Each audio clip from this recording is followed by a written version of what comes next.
بسم اللہ الرحمن الرحیم۔ السلام علیکم۔ کیسے ہیں بچوں آپ؟ یقیناً آپ سب خیریت سے ہوں گے۔ جیسے کہ اس سے پہلی جو آپ کو ویڈیوز ملی ہیں ان میں آپ نے نظم حمد کو پڑھا، اس کے کام کے بارے میں آپ کو بتایا گیا اور اس کے ہینڈ آؤٹس بھی آپ کو مل گئے ہیں، تو یقیناً آپ تمام بچوں نے وہ کام مکمل کر لیا ہوگا۔ تو اب ہم شروع کریں گے اپنا دوسرا سبق، جس کا نام ہے سونے کے باٹ۔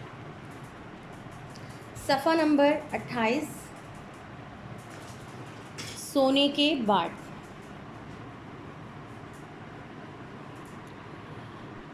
حضرت شاہ جمال رحمۃ اللہ علیہ ایک بہت مشہور بزرگ تھے۔ آپ رحمۃ اللہ علیہ کا مزار لاہور میں ہے، جہاں ہر سال آپ رحمۃ اللہ علیہ کا عرس منایا جاتا ہے۔ حضرت شاہ جمال کے ایک مرید شیخ حسن تھے، ان کی لاہور میں غلے کی دکان تھی۔ ایک روز شیخ حسن حضرت شاہ جمال کی خدمت میں حاضر ہوئے اور عرض کی، حضرت دعا کیجئے کہ اللہ تعالیٰ میرے کاروبار میں برکت دے۔ ٹھیک ہے، حضرت شاہ جمال جو تھے وہ ایک بہت ہی مشہور بزرگ تھے اور آپ کا مزار لاہور میں ہے، جہاں ہر سال آپ کا عرس بھی منایا جاتا ہے۔ حضرت شاہ جمال کے ایک مرید شیخ حسن تھے، ان کی لاہور میں غلے کی دکان تھی۔ غلہ مطلب اناج وغیرہ کی دکان تھی۔ ایک روز وہ حضرت شاہ جمال کی خدمت میں حاضر ہوئے اور کہنے لگے کہ آپ میرے لیے دعا فرمائیے کہ اللہ تعالیٰ میرے کاروبار میں برکت دے، مطلب ترقی دے۔ حضرت شاہ جمال رحمۃ اللہ علیہ نے شیخ حسن کے لیے دعا کی اور اس کے ساتھ ہی یہ نصیحت کی کہ دیکھو غلہ پورا تولا کرو۔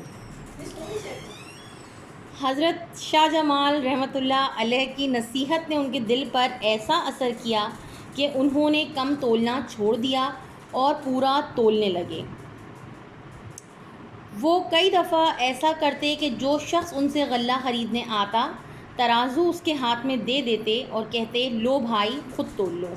تب حضرت شاہ جمال نے جب شیخ حسن کو نصیحت کی اور ان کے لیے دعا بھی کی، تو شیخ حسن پہ حضرت شاہ جمال کی نصیحت کا اتنا اثر ہوا کہ انہوں نے ان سے کہا تھا کہ آپ غلہ پورا تولا کریں، مطلب اناج میں کمی نہ کیا کریں، اس کو پورا تولا کریں۔ تو حضرت جو شیخ حسن تھے ان پر حضرت شاہ جمال کی نصیحت کا ایسا اثر ہوا کہ انہوں نے کم تولنا چھوڑ دیا، بلکہ بعض دفعہ ایسا ہوتا کہ وہ لوگوں کو خود ترازو دے دیتے اور ان سے کہتے کہ آپ خود غلہ تول لیں۔ گاہک چاہے کتنا ہی زیادہ تولتا، شیخ حسن کبھی اس پر اعتراض نہ کرتے اور نہ ہی اس کو منع کرتے۔ اللہ تعالیٰ نے ان کے کاروبار میں اتنی برکت دی کہ انہوں نے اپنے ترازو کے باٹ سونے کے بنوا لیے۔ کچھ ہی عرصے میں یہ بات سارے شہر میں مشہور ہو گئی کہ شیخ حسن کے پاس سونے کے باٹ ہیں۔ لوگ ان باٹوں کو دیکھتے اور حیران ہوتے۔ مطلب جب شیخ حسن نے حضرت شاہ جمال کی نصیحت پر عمل کرنا شروع کیا، انہوں نے غلہ کم تولنا چھوڑ دیا، بلکہ وہ ایسا بھی کرتے کہ لوگوں کو ترازو دے دیتے اور ان سے کہتے کہ آپ جتنا چاہیں آپ چاہیں وہ لے لیں۔ اب لوگ چاہے وہ غلہ زیادہ بھی لے لیتے، لیکن وہ اس پر کوئی اعتراض نہ کرتے بلکہ خاموش رہتے۔ تو اللہ تعالیٰ کو ان کی یہ بات اتنی پسند آئی کہ اس سے ان کے کاروبار میں بہت برکت ہوئی، بہت ترقی ہوئی۔ اور ایک وقت ایسا آیا کہ انہوں نے اپنے ترازو کے جو باٹ تھے، باٹ پتہ ہے نا آپ کو، جو تولنے کے لیے جو بٹے استعمال کیے جاتے ہیں باٹ، وہ سونے کے بنوا لیے۔ اور یہ بات کچھ عرصے میں شہر میں مشہور ہو گئی کہ شیخ حسن کے پاس سونے کے باٹ ہیں۔ لوگ ان باٹوں کو دیکھنے کے لیے دور دور سے آتے اور حیران ہوتے۔ شیخ حسن ایک روز اپنے سونے کے باٹ لے کر حضرت شاہ جمال کی خدمت میں حاضر ہوئے اور کہنے لگے، حضرت آپ رحمۃ اللہ علیہ کی دعا اور نصیحت کی بدولت میرے کاروبار میں اس قدر ترقی ہوئی ہے کہ اب میں نے غلہ تولنے کے لیے سونے کے باٹ بنوا لیے ہیں۔ یہ سن کر حضرت شاہ جمال رحمۃ اللہ علیہ نے فرمایا، ان باٹوں کو لے جا کر دریا میں پھینک دو۔ حضرت شاہ جمال رحمۃ اللہ علیہ کی بات سن کر شیخ حسن کے دل میں ایک مرتبہ بھی یہ خیال نہ آیا کہ یہ سونے کے باٹ ہیں اور سونا بڑی قیمتی چیز ہے، اسے ضائع نہیں کرنا چاہیے۔ وہ حکم سنتے ہی سیدھے دریا پر پہنچے اور تمام باٹ دریا میں پھینک کر گھر واپس آ گئے۔ جب حضرت شاہ جمال کی خدمت میں شیخ حسن حاضر ہوئے تو وہ اپنے سونے کے باٹ لے کر گئے اور ان سے کہا کہ یہ آپ کی دعا اور نصیحت کا کمال ہے کہ اللہ نے آج میرے رزق میں، میرے کاروبار میں بے انتہا برکت دی ہے اور اب میں نے غلہ تولنے کے لیے سونے کے باٹ بنوا لیے ہیں۔ یہ سن کر حضرت شاہ جمال نے فرمایا کہ ان باٹوں کو لے جا کر دریا میں پھینک دو۔ اب شیخ حسن نے جب یہ بات سنی تو انہوں نے ایک لمحے بھی نہیں سوچا کہ سونا بہت قیمتی ہے اور میں اس کو نہ پھینکوں بلکہ اپنے پاس رکھ لوں، یعنی ان کے دل میں ذرا بھی لالچ نہ آیا۔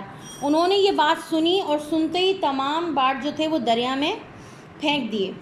اس کے 2-3 روز بعد کی بات ہے کہ کچھ کسان آس پاس کے دیہات سے اپنا غلہ فروخت کرنے کے لیے لاہور آ رہے تھے۔ دیہات مطلب گاؤں سے، اور غلہ جو ان کا اناج تھا وہ بیچنے کے لیے، فروخت کرنے کے لیے، بیچنے کے لیے لاہور آ رہے تھے اپنے گاؤں سے۔ اتفاق سے ایسا ہوا کہ اس زمانے میں دریا پر پل نہیں تھا، لہٰذا جن لوگوں کو دریا پار کرنا ہوتا وہ ایسی جگہ سے گزرتے جہاں پانی کم ہوتا، مطلب وہ دریا کو ہی عبور کرتے تھے، دریا سے ہی گزرتے تھے، لیکن ایسی جگہ سے گزرتے تھے تاکہ جہاں پانی تھوڑا سا کم ہوتا۔ اتفاق سے کسان دریا میں سے گزر رہے تھے تو سونے کے باٹ ان کے پیروں کے نیچے آ گئے۔ کسانوں نے ان باٹوں کو دیکھتے ہی فوراً پہچان لیا کہ یہ شیخ حسن کے ہیں۔ انہوں نے باٹ لا کر شیخ حسن کے حوالے کر دیے۔ مطلب جب کسانوں نے دیکھا کہ یہ باٹ تو شیخ حسن کے، کیوں ان کو کیسے پتہ چلا؟ کیونکہ شیخ حسن کے باٹوں کی دور دور تک مشہوری تھی اور لوگوں کو پتہ تھا کہ شیخ حسن نے اپنا غلہ تولنے کے لیے سونے کے باٹ بنوائے، تو کسانوں کو بھی اندازہ تھا کہ یہ باٹ شیخ حسن کے ہیں۔ انہوں نے وہ باٹ لا کر شیخ حسن کے حوالے کر دیے۔ شیخ حسن ان باٹوں کو لے کر پھر حضرت شاہ جمال کی خدمت میں حاضر ہوئے اور عرض کی، حضرت میں نے تو ان باٹوں کو دریا میں پھینک دیا تھا مگر یہ میرے پاس واپس پہنچ گئے ہیں۔ یہ سن کر حضرت شاہ جمال نے فرمایا، یہ صرف تمہارا امتحان تھا، جب تم نے کم تولنا چھوڑ دیا تو اللہ تعالیٰ نے تمہارے مال میں برکت دی۔ جو مال تم نے اپنی حلال کمائی سے کمایا تھا وہ دریا میں پھینکنے پر بھی ضائع نہیں ہوا اور تمہارے پاس واپس آ گیا۔ حلال کمائی میں ایسی ہی برکت ہوتی ہے۔ اب جب کسانوں نے ان کو وہ باٹ واپس کیے تو وہ لے کر پھر شاہ جمال کے پاس گئے اور انہوں نے کہا کہ میں نے تو آپ کے کہنے پر یہ باٹ پھینک دیے تھے لیکن یہ تو واپس میرے پاس آ گئے ہیں۔ تو حضرت شاہ جمال نے کیا فرمایا کہ یہ صرف تمہارا مطلب، وہ صرف یہ جانچنا چاہ رہے تھے کہ آپ کے دل میں کیا ہے، کوئی لالچ تو نہیں ہے، لیکن اللہ تعالیٰ نے ان کو جب انہوں نے کم تولنا چھوڑ دیا تو اللہ تعالیٰ نے انہیں ایک طریقے سے یہ انعام دیا کہ ان کے رزق میں اتنی برکت ڈال دی کہ ان کے لیے سونے کے باٹ بنوانا بھی کوئی بڑی بات نہ تھا۔ اور پھر اس کے بعد جب وہ سونے کے باٹ انہوں نے دریا میں پھینک دیے لیکن اس کے باوجود وہ باٹ ان کے پاس واپس آ گئے۔ کیوں؟ کیونکہ وہ ان کی حق حلال کی کمائی تھی اور اللہ تعالیٰ حلال کی کمائی کو کبھی ضائع نہیں ہونے دیتا۔ تو بچوں، آج ہم نے پڑھا سونے کے باٹ۔ اب تمام بچے ایک بار اس کو پڑھیں گے اور سمجھیں گے۔ اگر آپ کو کچھ نہیں سمجھ میں آئے تو آپ مجھ سے دوبارہ بھی سمجھ سکتے ہیں۔ اب آج کے لیے اتنا ہی۔ اب میں آپ سے ملوں گی اگلی ویڈیو میں، جب تک کے لیے اللہ حافظ۔